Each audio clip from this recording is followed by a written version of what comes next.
Bapak-bapak dan ibu-ibu sekalian yang saya hormati, apa yang ingin saya sampaikan dari rangkaian acara dan kunjungan Presiden dalam rangka menghadiri KTT APEC dan G20 ini, bahwa ada suatu harapan besar dari para pemimpin dunia kepada Indonesia di bawah kepemimpinan Presiden Prabowo, karena negara-negara tersebut juga memperhatikan apa yang terjadi secara politik di Indonesia, sebuah transisi kepemimpinan yang mereka nilai sebagai suatu transisi yang sejuk, yang memberikan landasan untuk bisa menciptakan kestabilan baik secara domestik maupun secara regional, sehingga harapan kepada Indonesia untuk bisa menjadi jembatan, untuk bisa menjadi communicator, untuk bisa menjadi penghubung antara negara-negara lain, di samping juga potensi dan kekuatan Indonesia yang kita miliki baik dari segi sumber daya alam, kemudian dari segi jumlah penduduk yang merupakan faktor-faktor yang strategis dan dominan, menyebabkan mereka semua ingin untuk membuka kerjasama yang lebih luas dengan Indonesia. Dan saya kira ini merupakan suatu gesture yang perlu kita respon dengan baik dalam rangka meningkatkan hubungan bilateral kita dan multilateral kita, juga meningkatkan kemampuan kita memenuhi kepentingan nasional yang kita miliki. Bapak dan Ibu anggota Komisi 1, pimpinan dan anggota Komisi 1 yang saya hormati, sejak awal Presiden Prabowo telah menggariskan sebuah visi politik luar negeri di mana Indonesia tetap pada garis non-align, non-block, yang artinya kita tidak menempatkan diri di blok militer manapun, kita tidak mempunyai keinginan untuk bergabung dengan fakta militer manapun, karena hal tersebut tentu saja secara konstitusi dan secara tradisi tidak cocok dengan kepentingan nasional kita. Kita ingin bersahabat baik dan bertetangga baik dengan semua negara, dan jalan diplomasi yang kita lakukan tetap dijalankan sesuai dengan amanat konstitusi tersebut. Kita juga memiliki kebebasan untuk bergabung dengan multilateral grouping yang lain, bapak-bapak dan ibu-ibu sekalian. Juga saya yakin sudah paham bahwa di hari pertama Menteri Luar Negeri bekerja, tanggal 22 Oktober, kami hadir di KTT BRICS sebagai utusan khusus dari Presiden untuk menyampaikan keinginan Indonesia bergabung dengan BRICS sebagai sebuah upaya untuk mengengage negara-negara yang tergabung di dalam BRICS dan menjadi bridge builder, kemudian melakukan balancing act, menjaga kepentingan antara negara-negara maju dan negara-negara berkembang. Selain itu juga kami menilai bahwa BRICS merupakan sebuah grouping multilateral yang dapat kita manfaatkan untuk meningkatkan hubungan ekonomi kita dengan negara-negara yang tergabung di dalamnya. Sebelum kita bergabung dengan BRICS, kita juga sudah melakukan proses accession sebagai negara OECD, yang perlu juga kami sampaikan di sini. Kunjungan Sekretaris Jenderal OECD menemui Presiden Prabowo beberapa hari yang lalu, juga merupakan sebuah kunjungan yang menguatkan komitmen kita untuk tetap bergabung dengan OECD. Tidak ada hal yang bersifat bertolak belakang antara OECD dan BRICS, itu juga disampaikan oleh pihak OECD, dan masing-masing tetap menghormati aturan dan hukum yang berlaku di Indonesia. Indonesia ingin menjadi sebuah negara yang kuat, sebuah middle power yang berpengaruh dan dihormati oleh negara-negara lain, di mana untuk bisa dihormati oleh negara-negara lain kita harus mampu mempertahankan kedaulatan dan integritas teritorial kita. Kemudian kita harus mampu meningkatkan kesejahteraan masyarakat kita, membebaskan masyarakat dari kemiskinan, kelaparan, dan kebodohan, kemudian tidak bergantung kepada negara lain. Hal ini juga sesuai dengan apa yang diprogramkan oleh Bapak Presiden Prabowo, di mana beliau ingin menciptakan swasembada pangan, ingin menciptakan swasembada energi, kemudian memberi nilai tambah pada komoditas Indonesia dengan melakukan hilirisasi, serta juga berinvestasi di sumber daya manusia dengan memberikan makan siang bergizi bagi anak-anak sekolah. Kemudian dalam beberapa kesempatan juga beliau meminta universitas-universitas besar di dunia untuk membuka pintunya menerima mahasiswa-mahasiswa dari Indonesia, penerima program beasiswa yang diberikan oleh pemerintah Republik Indonesia. Tentu saja Kementerian Luar Negeri dalam hal ini akan terus bekerja mendukung visi Presiden Prabowo sebagaimana yang tertuang di dalam Astacita, dan dalam rangka mendukung visi Presiden Prabowo, Kementerian Luar Negeri juga menggariskan beberapa hal yang kami jadikan prioritas. Yang pertama kami sebut dengan diplomasi ketahanan nasional sebagai prioritas, yaitu mempertahankan kedaulatan NKRI serta membangun ketahanan nasional, di mana kita akan memperluas kemitraan dan memperkuat sinergi untuk membahas isu-isu tentang ketahanan pangan, ketahanan energi dan air, serta mitigasi bencana dengan negara-negara tetangga dan teman-teman kita yang lain. Kemudian juga dukungan transisi energi terbarukan dan berusaha untuk mencapai target emisi zero karbon, yang juga merupakan suatu tema yang diadopsi oleh sebagian besar negara-negara di dunia.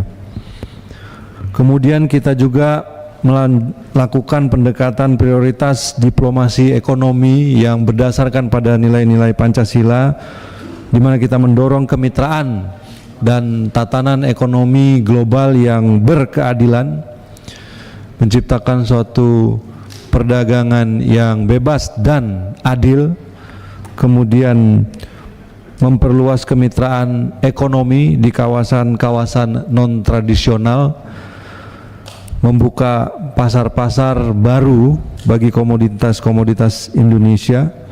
Kemudian Kemlu juga melakukan penguatan kelembagaan. Dalam hal ini kami membentuk suatu Direktorat Jenderal baru, yaitu Direktorat Jenderal Hubungan Ekonomi dan Kerjasama Pembangunan, yang nantinya juga akan mengadres hubungan ekonomi dengan negara-negara tetangga.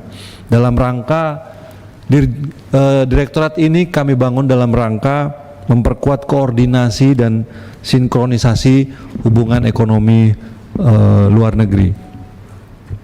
Karena ada beberapa evaluasi dari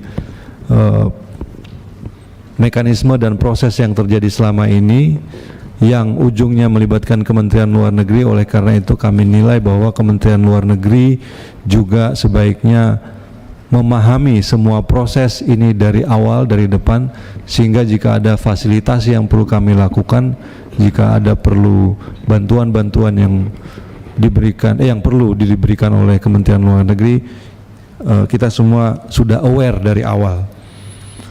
Kemudian prioritas ketiga yaitu meningkatkan pengaruh Indonesia di kawasan global. Tadi juga sudah saya sampaikan bahwa rangkaian kunjungan Presiden Prabowo ke beberapa negara juga merupakan bagian dari meningkatkan pengaruh Indonesia baik di kawasan maupun global.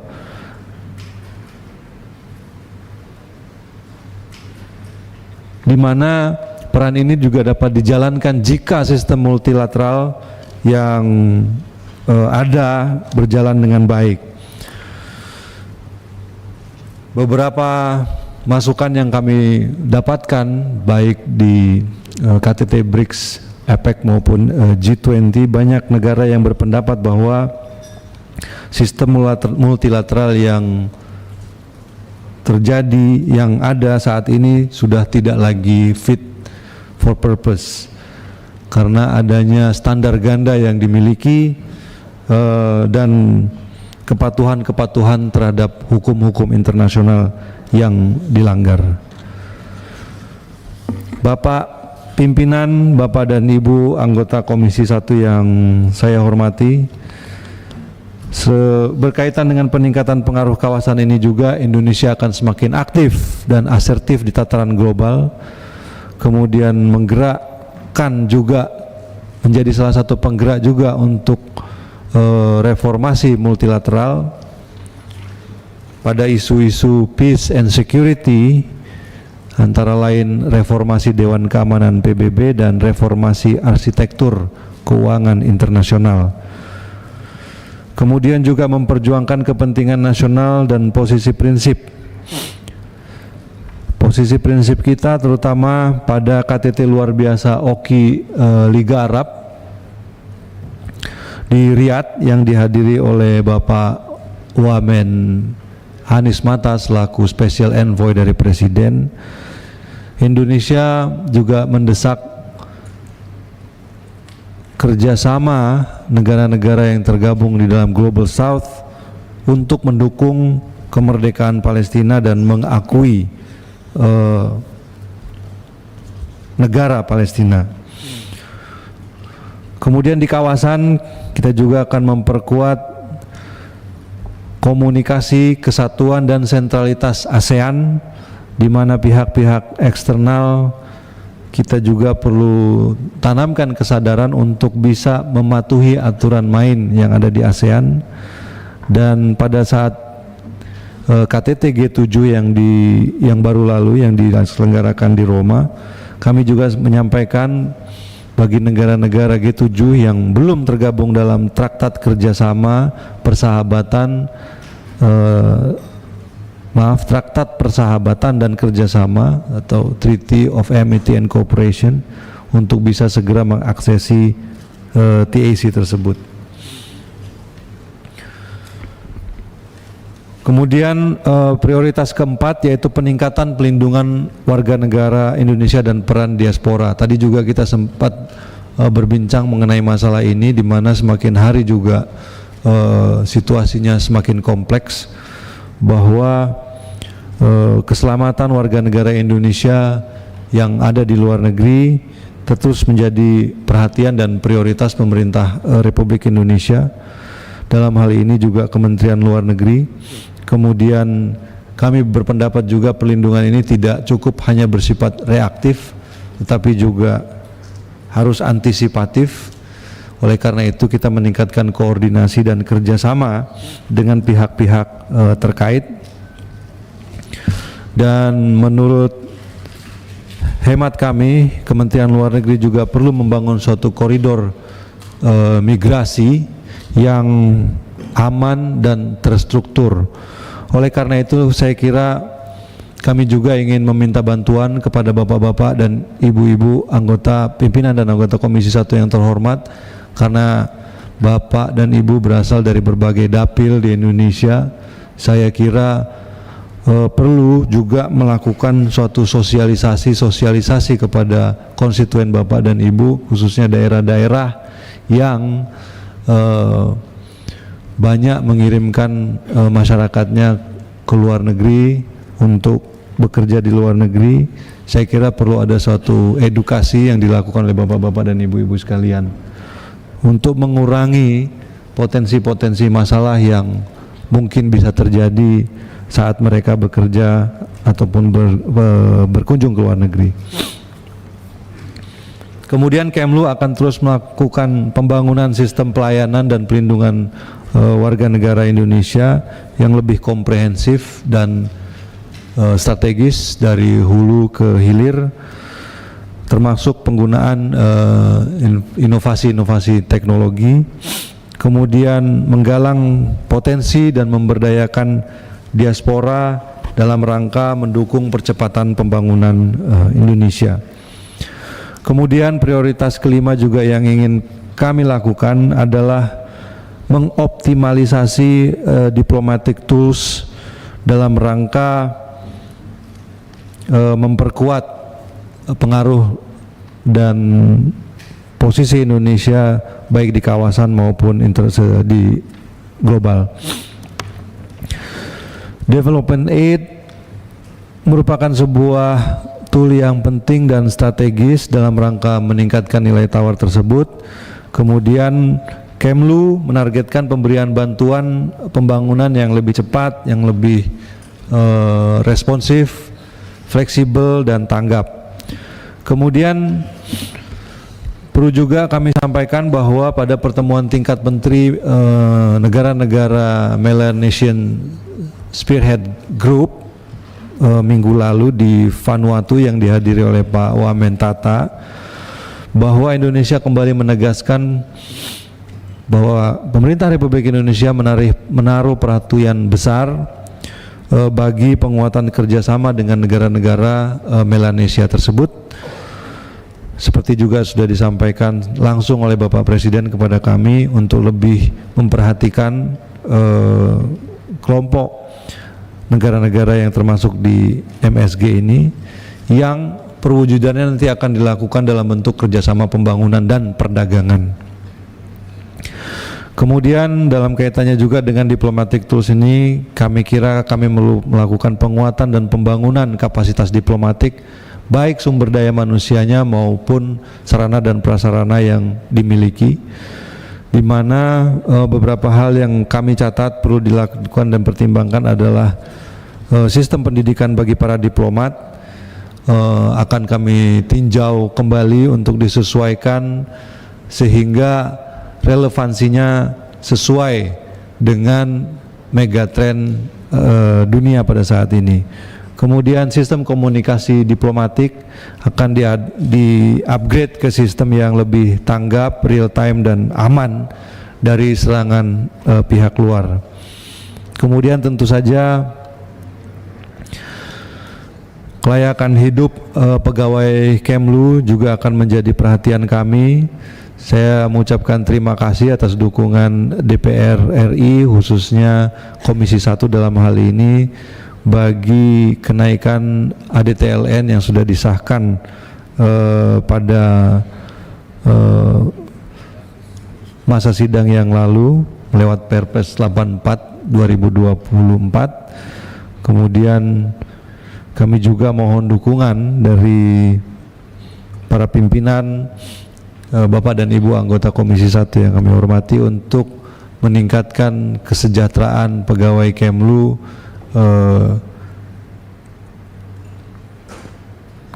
yang beberapa programnya masih pending, termasuk kenaikan gaji staf lokal di perwakilan Republik Indonesia di luar negeri. Kemudian Kemlu juga berusaha memenuhi apa yang kita sebut dengan minimum essential diplomatic infrastructure, di mana ada standar minimum sumber daya, sarana dan prasarana fisik yang memadai, dan di tengah keterbatasan ruang fiskal yang kita miliki, kita juga akan menjajaki berbagai opsi dalam rangka pemenuhan kebutuhan diplomatic infrastructure ini. Bapak pimpinan, Bapak dan Ibu anggota Komisi 1 yang kami hormati, saya kira ini saja paparan yang kami berikan pada kesempatan rapat kerja pada pagi hari ini.